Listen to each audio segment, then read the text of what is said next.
This is a reading from today's Mass, our Holy Gospel according to John. Jesus said to his disciples, "This is my commandment, love one another as I love you. No one has greater love than this, than to lay down one's life for one's friends. You are my friends if you do what I command you. I no longer call you slaves, because a slave does not know what his master is doing. I call you friends, because I have told you everything I have heard from my Father. It was not you who chose me, but I who chose you, and appointed you to go and bear fruit that will remain, so that whatever you ask the Father in my name, he may give you. This is my command. Love one another." The Gospel of the Lord.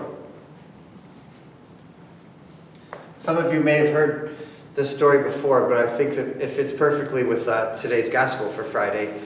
And it was evolved a long time ago. It was before I was a priest.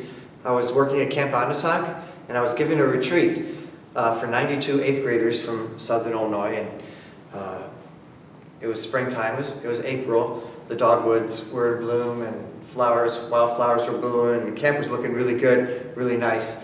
The Shawnee Forest was just alive with life. And so I was talking to these 8th graders about how they're going through one stage to another. They're graduating from Catholic grade school and they're moving on to a public high school.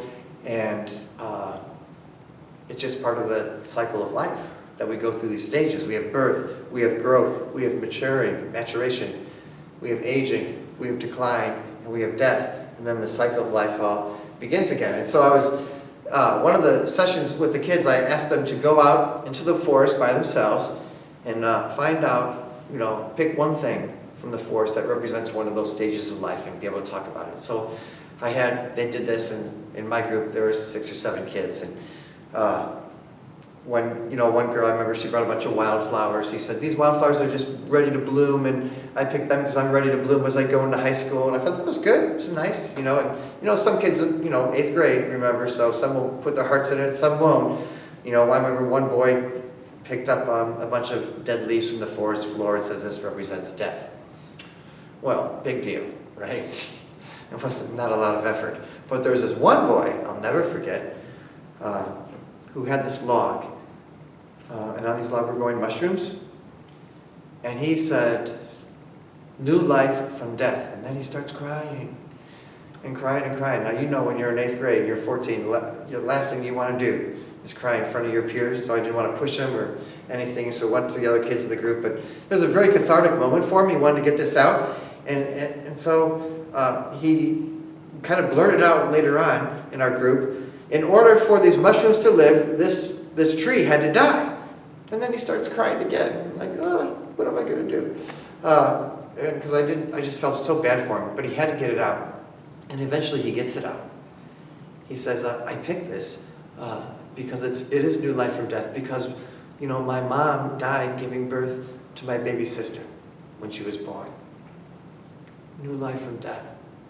What does Jesus say in the gospel? There's no greater love than to lay down one's life for one's friend.